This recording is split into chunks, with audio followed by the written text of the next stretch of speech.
일상에 바쁜 여러분들을 대신해서 지식과 인사이트를 정리해드리는 매일 독서 매일 인사이트입니다.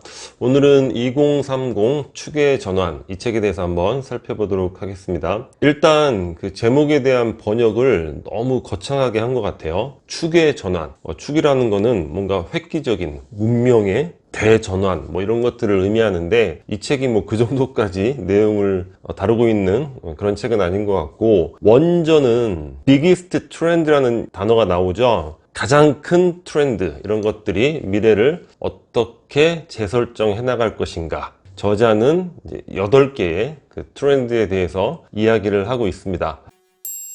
첫 번째는 출생률인데, 그러니까 우리나라도 인구가 줄어들지만 전 세계적으로도 우리와 유사한 이러한 어려움을 겪고 있는 나라들이 늘어나고 있고, 반면에 지금 시기에 인구가 더 늘어날 것으로 예상되는 그런 지역도 존재한다는 거죠. 일단은 선진국으로 분류되고 있는 나라들은 인구가 거의 대부분 감소를 하고 있습니다. 여러 가지 원인이 있겠지만 교육 수준이 올라가면서 출산율이 많이 저하가 되고 있죠. 개발도상국으로 약진하고 있는 그런 국가들도 인구가 상당히 줄고 있어요. 그러니까 소득이 늘어나면 인구는 줄어든다, 일종의 법칙 같은 걸로 받아들여지고 있죠. 그래서 2030년이 되면 남아시아 인구가 이제 가장 많다는 거예요. 남아시아는 인도를 포함한 동남아시아 그런 지역의 나라들이 되겠죠. 아무래도 인도가 또 인구가 많으니까. 약간 놀라웠던 건 뭐냐면, 두 번째가 이제 아프리카 대륙이 된다는 거예요. 아프리카는 우리 예전에 지리의 힘에서도 살펴봤지만 지도상으로 보이는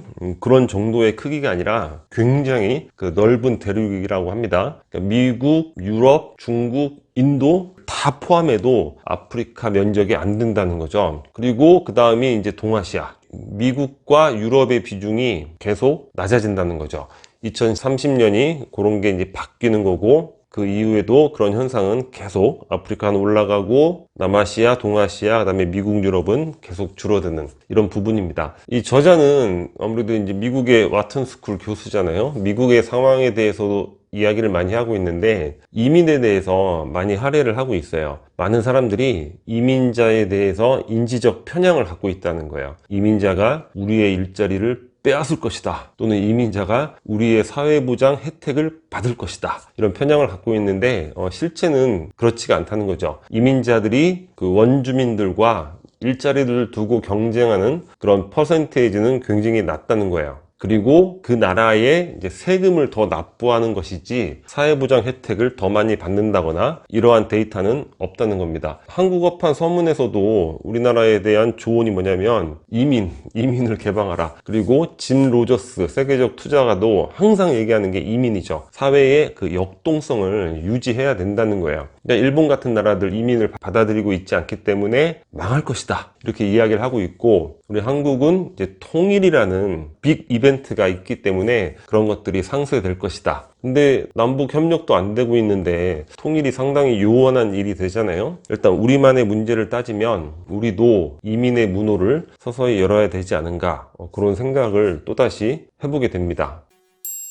두 번째는 밀레니얼 세대보다 중요한 세대, 이렇게 타이틀이 붙어 있는데, 실버 세대를 의미를 하는 거예요. 2030년이 되면 전 세계의 그 60세 이상 인구가 35억 명이 된다고 합니다. 그리고 이들 실버 세대가 전 세계 자산의 절반 이상, 이거는 전 세계를 기준으로 한 거예요. 자, 미국만을 기준으로 하면 80% 이상을 갖고 있죠. 한국에 대해서는 데이터가 없는데 거의 비슷할 것 같아요. 부동산이라든가 이런 여러 가지 자산들을 거의 대부분이 50대, 60대 이상이 거의 소유를 하고 있잖아요. 그렇기 때문에 지출 능력이 크다는 거죠. 그래서 많은 기업들이 밀레니얼 세대, 그리고 우리나라는 밀레니얼과 Z세대를 붙여서 MG세대라고 부르잖아요. 그래서 많은 마케팅 책들이 항상 MG세대에 대해서 연구를 하고 있는데, 그보다는 우리가 실버 세대에 더 집중을 해야 되지 않겠느냐, 2030년 그 시점이 되면은. 지금부터도 마찬가지고. 근데 여기서 중요한 문제가 뭐냐면, 제가 예전에 명경만리를 보게 됐는데, 일본이 실버 세대의 소비에 대해서 굉장히 큰 기대를 가졌다는 거예요. 왜냐면 인구 고령화가 빨랐잖아요. 일본이 또 자산들을 많이 가지고 있고, 그러면 실버 세대가 소비를 하면 또 다른 경제 부흥이 일어날 것이다 하면서 대대적으로 뭔가 지원도 하고 기대도 했는데 결과는 대실패, 큰 실망이었다는 거죠. 그 부분이 이제 실버 세대가 지출을 하지 않는 그런 부분이 일본만의 문제인지 또는 다른 나라에도 그렇게 적용이 될 것인지, 그건 아직 미지수지만 이 저자가 낙관하듯이 실버 세대가 밀레니얼 세대보다 더 중요한 어떤 소비자로서의 역할을 할 것인가, 이 부분은 다소 미지의 영역이 아닐까 이런 생각이 듭니다. 또 중요한 부분, 노년의 개념이 바뀐다. 이건 지금 일어나고 있는 부분이죠. 젊음과 나이 듦에 대한 일반적인 정의가 바뀐다는 거죠. 세 번째는 새로운 중산층의 탄생. 중산층은 뭡니까? 자본주의를 떠받치고 있는 소비의 주요 계층이 되는 거죠. 그래서 굉장히 중요한 인구 집단이 되는데, 지금 현재까지는 이제 미국과 유럽, 일본 이 정도가 중산층을 많이 갖고 있는 그런 나라라는 거죠. 그러니까 많은 기업들의 타겟이 되는 나라가 바로 미국, 유럽 이런 나라들이 되는 거예요. 근데 2030년이 되면 이들 나라가 아니라 중국, 인도, 그리고 기타 아시아 국가들, 동아시아, 우리 뭐 한국도 포함되는 지역이겠죠. 이 나라가 전 세계 구매력의 절반 이상을 차지하게 된다는 거죠. 왜냐? 이들 나라의 중산층의 규모가 계속 늘어나고 있다는 거예요. 이제 글로벌 기업들이 미국 시장, 유럽 시장이 아니라 바로 중국, 인도, 아시아 시장을 대상으로 마케팅을 더욱 노력해야 되는 그런 시기가 온다고 이야기를 하고 있습니다. 또 하나 언급하고 있는 부분이 중산층의 규모가 늘어나고 있잖아요. 이 얘기는 뭐냐면 지구적 관점에서 소비가 늘어나게 된다는 걸 의미하는 거예요. 소비가 늘어난다는 거는 그에 수반되는 환경 파괴라든가 이런 것들이 발생한다는 거죠. 과연 이 지구가 이렇게 많이 늘어나는 중산층을 과연 감당할 수 있을까? 이러한 그 비관적 견해, 이런 부분도 이야기를 하고 있는데, 제가 한 10년, 15년 전에 TV에서 봤던 내용이 기억이 나는데, 그때 이런 비슷한 내용이 있었어요. 중국의 중산층이 늘어나면서 중국인들이 소고기를 먹기 시작했다. 그래서 국제적으로 이제 옥수수가 동인할 것이다. 왜냐하면 소의 먹이가 옥수수잖아요. 그리고 중국인들이 이제 참치를 먹게 됐다. 그러면 이제 일본이나 한국에서는 참치를 못 먹을 것이다. 왜냐? 그만큼 인구 집단이 크니까. 그때는 그 방송을 약간은 뭐 충격적인 느낌을 갖고 봤었는데, 지금 현재 어떻죠? 뭐 그런 일은 전혀 발생하고 있지 않죠. 결국 어떠한 문제가 생기면 인류가 그 문제를 해결해 왔잖아요. 뭐 인류를 위한 대의 뭐 그런 게 아니라, 애덤 스미스가 이야기했듯이 우리가 푸주간 주인이 자비롭고 빵가게 주인이 자비로워서 빵 먹고 고기 먹는 게 아니라 그들이 자기의 이익을 위해서 열심히 노력하기 때문에 우리가 빵과 고기를 먹는다고 하듯이, 석유가 고갈되고 뭐 에너지가 고갈되고 이런 문제가 있으면 또 그런 부분을 또 열심히 연구하는, 이익을 위해서 그런 부분들이 있죠. 그러니까 비관론의 가능성은 있겠지만 아직까지는 어떤 낙관이 늘 승리해왔다는 그런 부분들도 한번 생각해 볼 필요가 있을 것 같습니다. 네 번째는 더 강하고 부유한 여성들. 2030년에는 과연 여성이 세상을 지배할 것인가, 이런 화두를 던지고 있는데, 현재 미국에서 여성들의 한 40% 정도, 그러니까 결혼한 부부의 경우 여성들이 한 40% 정도가 남편보다 급여가 더 많다는 거예요. 그러니까 지금이 40%니까 뭐 그게 역전되는 거는 아마도 시간 문제가 아닐까. 왜냐하면 여성들의 사회 진출은 계속 늘어나고 있잖아요. 교육에 대한 열망이라든가 사회활동에 대한 열망, 이런 것들이 계속 높아가고 있기 때문에 역전이 되겠죠. 그래서 2030년이 되면 세계 부의 절반 이상이 여성들이 차지하게 될 것이다, 이렇게 예상을 하고 있습니다. 이거는 우리도 늘 피부로 느끼는 부분이잖아요. 특히 우리나라의 경우에는 시험으로 이렇게 채용하는 그런 제도가 많죠. 뭐 다른 나라는 모르겠지만 특히 그런 부분에서는 여성들이 더욱더 높은 수준의 뭐 성공률, 이런 것들을 보여오고 있는 것 같아요. 다섯 번째는 변화의 최전선에 도시가 있다. 도시에 관한 인사이트는 에드워드 글레이저 교수의 도시의 승리, 우리 채널에서 다뤘어요. 그 책이 가장 인상적이었던 책이 아닌가. 2030년이 되면 인구 100만 명 이상 도시가 400개가 된다는 거예요. 근데 도시의 승리적인 관점에서 보면 도시의 인구가 집중하는 것은 나쁜 일이 아니죠. 우리 인류한테는. 왜냐? 도시에 거주하는 경우 1인당 에너지 소비가 농촌 지역에 거주하는 경우보다 훨씬 적어요. 왜냐? 아파트 같은 경우에도 위아래 뭐 따뜻하고 하니까 에너지 소비가 훨씬 적죠. 인간은 도시에 가급적 모여 사는 게 자연을 위해서도 훨씬 좋은 것이다. 이런 것들이 인상적이었던 것 같고, 특히 지금 수축 시대잖아요. 우리나라도 그렇고 주요 선진국 국가들은 이 수축 시대에도 도시의 승리는 여전하다는 거죠. 오히려 인구가 줄어들면서 더 중심으로 집결하려는 방향성, 이런 것들이 더 강화되는 것이 아닌가, 그런 생각을 해보게 됩니다. 이 저자는 물 부족 문제, 그리고 해수면 상승, 기온 상승으로 인해서 해변에 위치한 도시들의 위기, 이런 부분들도 언급을 이제 하고 있는데 잘 대처를 해야 되는 부분이 아닌가.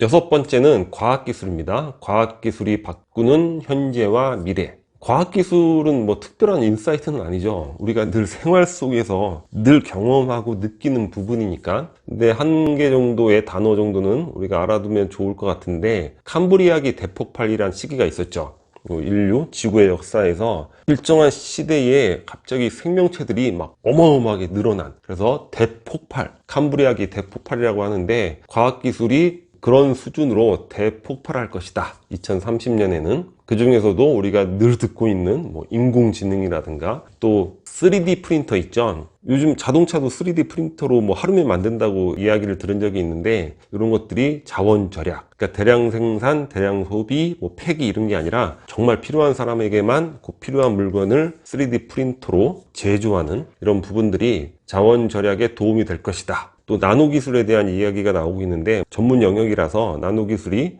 정확히 어떻게 구현되는지는 모르겠는데, 환경의 어떤 치명적인 소재들을 덜 쓰게 만드는 그런 효과가 있다는 거예요. 그리고 뭐 전자책, 이 책에는 아프리카의 어떤 미래에 대한 이야기가 상당히 많이 나오거든요. 뭐 발전할 가능성, 이런 부분에 대해서. 사실 이 책에서 우리가 약간 의외적으로 느낄 수 있는 인사이트가 아프리카에 관련된 내용이 아닐까 할 정도로 아프리카의 미래를 긍정을 하고 있어요. 근데 교육 환경에 있어서 전자책의 도입, 이런 부분도 이야기를 하고 있습니다. 일곱 번째는 소유가 없는 세상. 이것도 우리가 늘상 접하고 있는 부분이죠. 공유 경제 부분입니다. 약간 의외였던 게, 미국은 그 에어비앤비로 큰 소득을 올리고 있는 분들이 상당히 많다는 거예요. 자기의 연봉 이상으로 에어비앤비 비즈니스를 통해서 소득을 올리는 경우가 많다는 거죠. 우버라든가 여러 가지 경우가 나오죠. 그런데 이 과정에서 어떤 현상들이 생기냐면, 고학력임에도 불구하고 청소 일을 한다거나 대행업을 한다거나 기존에 저학력 분들이 해오던 그런 일들을 임시직으로, 그러니까 아르바이트 형식으로 하면서 나머지 시간을 자기가 자유롭게 소비하는 이런 분들이 많다는 거죠. 근데 거기서 눈에 띄는 건 뭡니까? 아니, 고학력인데 웬 청소를 하고 계시나? 뭐 이러한 에피소드들 나오고 있습니다. 근데 사실 이 부분도 우리가 많이 느끼는 부분이에요. 요즘에 뭐 45세, 50세, 55세 은퇴 많이 하시잖아요. 일단 은퇴 딱 하고 나면 자신의 학력이라는 게 의미가 없잖아요. 그러니까 뭐 경비 생활 하시고, 뭐 운전, 뭐 트럭 운전 하시고, 이런 분들 상당히 많죠. 고학력임에도 그러한 일에 종사하는, 그러니까 임시직 경제도 그런 현상들 많이 생긴다고 하고, 새로운 세대의 출현, 어떤 세대냐면 소유로부터 자유로운, 20세기를 상징했던 게 뭡니까? 자가용이죠. 그리고 자가주택, 뭐 지금 현재도 마찬가지인데, 그런 것들에 대한 욕망이 없는 그런 세대가 이제 출현할 수 있다. 그래서 존 레논이 불렀던 이매진, 그 중에 가사가 뭐죠? Imagine no possessions. 이러한 시대가 도래할 수도 있지 않을까 하면서 공유경제의 미래에 대해서 이야기를 하고 있습니다.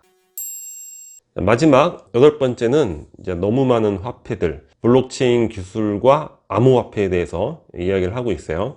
블록체인과 암호화폐에 대해서는 별도로 예전에 한번 살펴봤는데, 그 당시에 이게 도대체 뭐지? 궁금하기도 하고 해서 열심히 내용을 탐구하고 정리해서 그때 영상을 만들었었는데, 이 암호화폐, 왜 사람들이 이렇게 열광을 하고, 과연 이게 어떤 쓸모가 있을지, 저는 개인적으로는 아직도 이해를 못하고 있는 그런 상황이라서 뭐 특별히 말씀드릴 건 없을 것 같습니다. 블록체인도 물론 좋은 기술임에는 틀림이 없지만 이게 제대로 구현이 되려면 일단 블록체인을 유지하는 데 있어서 어마어마한 전기가 필요하잖아요. 그러니까 이런 것들이 좀 해결이 돼야 이게 우리가 일상에서 자유롭게 쓸 수 있는 거지, 아직은 뭐 그런 부분들이 해결이 안 되고 있기 때문에 과연 블록체인에서 이야기하는 그런 이상향적인 세계, 과거에 이념주의자들이 자신의 어떤 이념을 주장하면서 막 이상향을 펼치잖아요. 뭐 그런 것 같은 느낌이 드는 거야. 물론 유용하겠지만 과연 저 정도까지의 세상이 가능할까? 뭐 이런 생각이 좀 들곤 합니다. 근데 저는 개인적으로 이 부분에 대해서 뭐 전문가가 아니기 때문에 제가 특별히 뭐 드릴 말씀은 없을 것 같습니다. 이상으로 이 책에서 이야기하는 8가지의 빅 트렌드에 대해서 한번 살펴봤습니다. 세상은 혁명적으로 변하는 건 아닌 것 같아요. 제가 살아온 평생을 되돌아봐도 그렇고 늘 점진적으로 변해가고 있죠. 우리도 모르는 사이에. 물론 한 20년 전에 어떤 우리들이 지금 우리의 살고 있는 모습들을 뭐 이런 수정체를 통해서 보면은 굉장히 혁명적이라고 생각할 수도 있죠. 놀라운 막 기술들이 많이 펼쳐져 있잖아요. 하지만 우리가 20년 동안 늘 살아오면서 매일매일 정보를 접하고 또 직접 사용하고 체험하면서 조금씩 일상화를 이제 시켜나가는 그런 부분이잖아요. 그래서 이 책에서 다루고 있는 뭐 전체적인 내용들이 다 뭐 특별할 건 없는 그런 내용들이 아닐까. 하지만 우리가 어떤 단어라든가 그 개념들에 대해서는 다시 한번 각인을 하면서 생각해 볼 가치는 있지 않을까. 뭐 그 정도 수준으로 정리해 보도록 하겠습니다. 자, 오늘 영상은 여기서 마치도록 하겠습니다. 여기 캐릭터처가 구독 버튼이고요. 구독과 좋아요 많이 부탁드리겠습니다. 감사합니다.